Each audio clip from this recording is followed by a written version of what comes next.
કાલે સ્થાનિક સ્વરાજ્યની ચૂંટણીના પરિણામો હતા અને સ્થાનિક સ્વરાજ્યની ચૂંટણીની અંદર તમને બધા લોકોને ખ્યાલ છે કે 16 બેઠકો હતી જેની ચૂંટણી યોજાઈ હતી। જે 16 બેઠકો ઉપર આપણે બધાની નજર હતી, કેમ કે તાલુકા પંચાયત અને જિલ્લા પંચાયતની ચૂંટણી હતી અને તેની અંદર ભાજપમાંથી અનેક ઉમેદવારો હતા, કોંગ્રેસમાંથી અનેક ઉમેદવારો હતા। ત્યારે સુઈગામ તાલુકા પંચાયત ખાતે કુલ 16 બેઠકો માટે મતદાન ગણતરીની પ્રક્રિયા યોજાઈ હતી। તેમાં 2 જિલ્લા પંચાયતની સીટો હતી અને તમે જોઈ રહ્યા હતા કે સુઈગામ મહિલા આઈટીઆઈ કોલેજની અંદર મતદાન ગણતરી થઈ રહી હતી।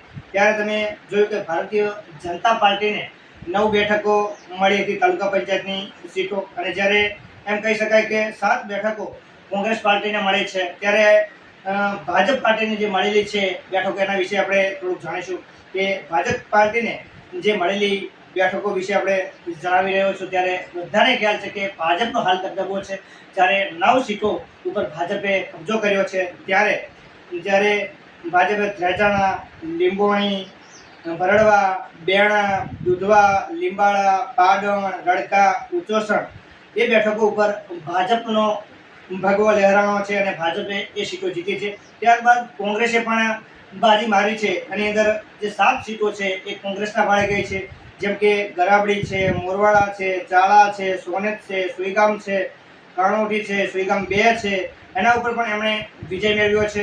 ત્યારે ઉમેદવારો છે તેમાંની અંદર પણ ખુશીનો માહોલ હતો, કેમ કે જ્યારે શરૂઆતની અંદર ગણતરી થવાની શરૂઆત થઈ ત્યારે આગા પાછું રહેતું હતું, એટલે જે ઉમેદવારોની અંદર પણ ઉમંગ આવતો હતો ક્યારેક ઉમંગની સાથે સાથે લોકોની અંદર ખુશીઓ પણ આવતી હતી, અને ક્યારેક ઉમેદવારો ખુશીના કારણે આગા પાછું તો રહ્યું હશે, કોઈ આગળ હશે થોડા ઘણા વોટિંગથી, કોઈ પાછળ હશે થોડા ઘણા વોટિંગથી। ત્યારે આપણે વાત કરીશું કે સોનત બેઠક ઉપર મભાભાઈ લાલાભાઈ ઠાકોરની જીત થઈ છે, તેમને વોટ મળેલ છે 1588, અને જ્યારે કોંગ્રેસના ઉમેદવાર છે એમને વોટ મળ્યા છે 1400, એટલે 88 વોટથી એમની જીત થયેલી હતી।